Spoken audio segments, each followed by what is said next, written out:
Hii ni safari ya historia.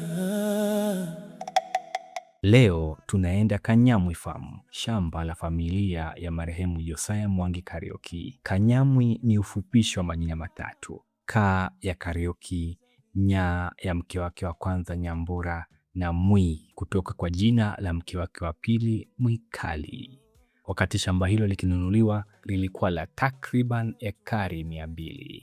Alafu nikwambie kitu hapa, wakati JM anatoka kizuizini kutokana na harakati zake za kupigania uhuru, alipatana na Doris Nyambura, mke wake wa kwanza, na kumuomba waoane. Doris akamwambia ni sawa, tafuta mshenga kawaambia wazazi, lakini JM akamwambia hapakuwa na haja kwa sababu hakuwa na chochote kitu. Akamwomba Doris aongee na wazazi wake washawishi, kwa kuwa JM alikuwa ametoka kizuizini na hakuwa na chochote kitu. Unajua, katika tamaduni za Kiafrika kuoa mahari ni kama ada. Doris akaongea na wazazi wake na wakakubali. Wakati wakiwa hawana chochote, JM alikuwa anamwambia mke wake ipo siku watanunua mashamba na waishi maisha ya kifahari kama wazungu. Na kwa kweli, penye nia pana njia. Ndoto ya JM Kariuki ilikuja kutimia. Sasa Jembe Mahiri, what is the moral of the story? Moral of the story hapa: wasichana, msiwakatae vijana kwa sababu hawana chochote kitu. Kama kuna nia na bidii, ipo siku. Na wazazi, msipatie mahari kipaumbele sana. Alafu kwenu nyie vijana, mjitume, msiwe magumegume. Na siku tajiri ukibisha hodi, usimsahau mke wa ujana wako. Mpatie maisha ya kimalkia. Hii ni safari ya historia ya ardhi, mapenzi na matumaini. Kanyamwi Farm, sikiliza vizuri.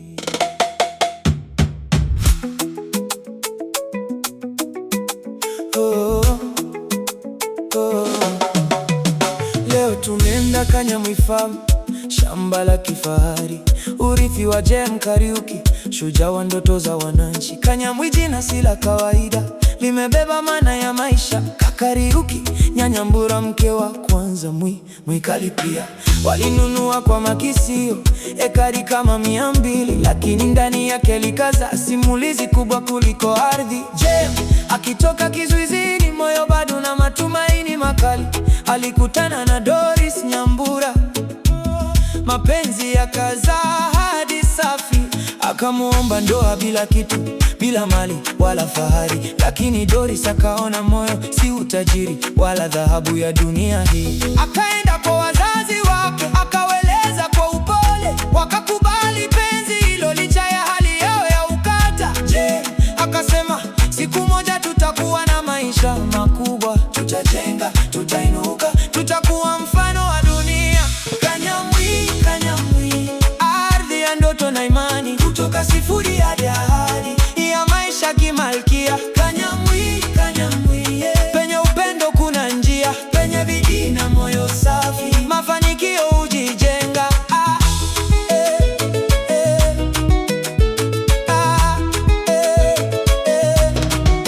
Katika utamaduni wa Kiafrika, mahari ni ishara ya heshima, lakini wakati mwingine moyo huona zaidi ya thamani ya pesa. Walikuwa hawana kitu, ila alikuwa na ndoto moja ya kesho bora, ya maisha ya tofauti kabisa. Na kweli historia ikathibitisha, penye ni hapana njia, hakuna kinachoshindikana. Wasichana, msikatae vijana kwa sababu hawana sasa.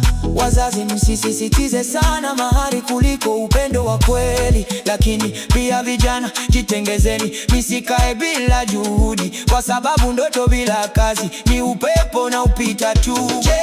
Akapanda maono, akapanda matumaini, akawambia siku moja wataishi kama wazungu bila wasiwasi. Na kweli yale maneno yakaanza kupata mwanga, ndoto ikawa historia, kageuka kuwa ukweli wa maisha. Kanyamwi, Kanyamwi, ardhi ya ndoto na imani, kutoka mikono mitupu hadi maisha kimalkia. Kanyamwi, Kanyamwi, historia hii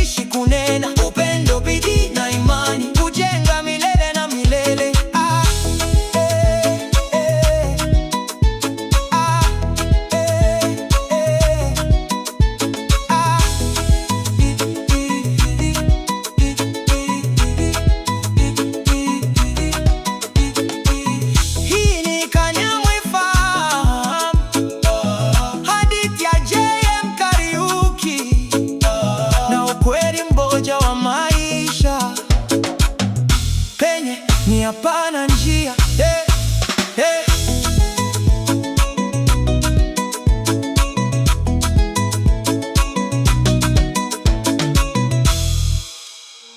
Hii ni hadithi ya Kanyamwi, shamba lenye historia, mapenzi na matumaini. Sikiliza kwa makini.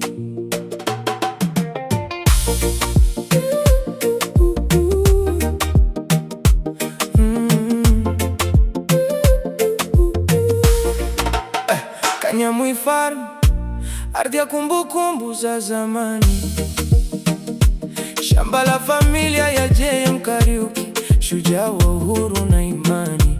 Jina lake Kanyamwi si la bahati, lina maana ya ndani. Kakariuki Nyanyambura, Muimwi kali wa pili pia ndani. Walinunua kama ekari 200 kwa ndoto isiyo na mipaka, lakini kilichokuwa kikubwa zaidi ni mapenzi yaliyobeba tima.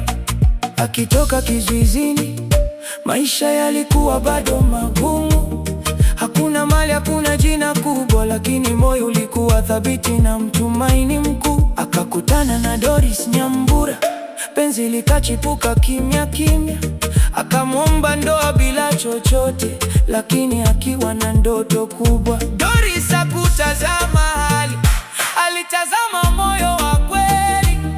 Akaongea na wazazi wake, wakakubali licha changamoto zile. Akasema kwa imani, siku moja tutabadilisha historia. Tutapanda kutoka chini hadi juu, tutajenga maisha ya fahari. Kanyamwi, Kanyamwi, ardhi ya matumaini makubwa. Kutoka mikono mitupu hadi maisha ya ahadi na ndoto. Kanyamwi, Kanyamwi, upendo haupimwi kwa mali, penye nia na bidii maisha hubadilika ghafla. Katika mila zetu, mahari ni heshima ya ndoa, lakini J.M. na Doris walifundisha dunia somo la moyo. Hakukuwa na fedha, hakuna mali ya kujivunia, lakini walikuwa na kitu kikubwa zaidi, imani ya kesho. Na kweli maisha yakabadilika pole pole. Ndoto za jana zikaanza kuwa ushuhuda wa leo. Wasichana, msione leo tu, kuna kesho yenye mwanga. Vijana, msikate tamaa, bidii ndio funguo ya mafanikio. Wazazi, angalieni moyo, situtamani ya mahari, kwa sababu mapenzi ya kweli hujenga vizazi vya fahari. Akasema maisha ni safari, si sehemu ya kukata tamaa. Ukiona leo ni giza, kesho inaweza kuwa jua. Na Kanyamwi kawa ishara ya maono na uthubutu, ya mtu aliyekuwa na chochote lakini akawa na nguvu ya ndoto. Kanyamwi, Kanyamwi, historia haishi kuzungumza. Kutoka upendo mdogo hadi maisha, heshima na mafanikio. Kanyamwi, Kanyamwi, penye nia hakuna kushindikana. Bidii na imani hujenga njia hata zisizoonekana. Hii ni Kanyamwi, hadithi ya J.M. Kariuki, na somo la maisha penye upendo na bidii, kesho huwa kubwa kuliko jana. Hiki ndo kidimbwi ambacho hakijawahi kukauka maji. Gitare Shopping Center kuna borehole, lakini wenyeji wananiambia mara inafanya mara haifanyi, na bado hawajaunganishwa na maji ya bomba. Lakini kwa bahati nzuri, kuna hiki kisima ambacho kimekuwa tegemeo kwa watu wa Gitare.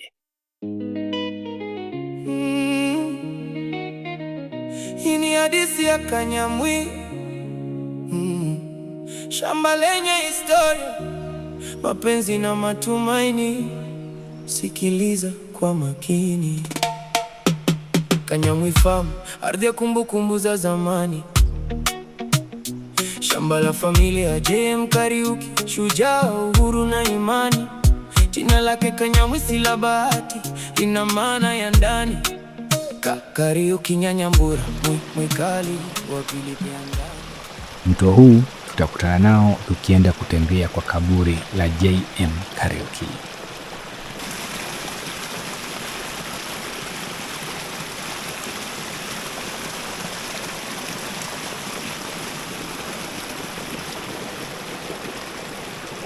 Tunamalizia hapa kwa leo. Katika episode nyingine tutaenda kuona kaburi la Josiah Mwangi Kariuki maarufu kama JM Kariuki, hatua chache kutoka hapa.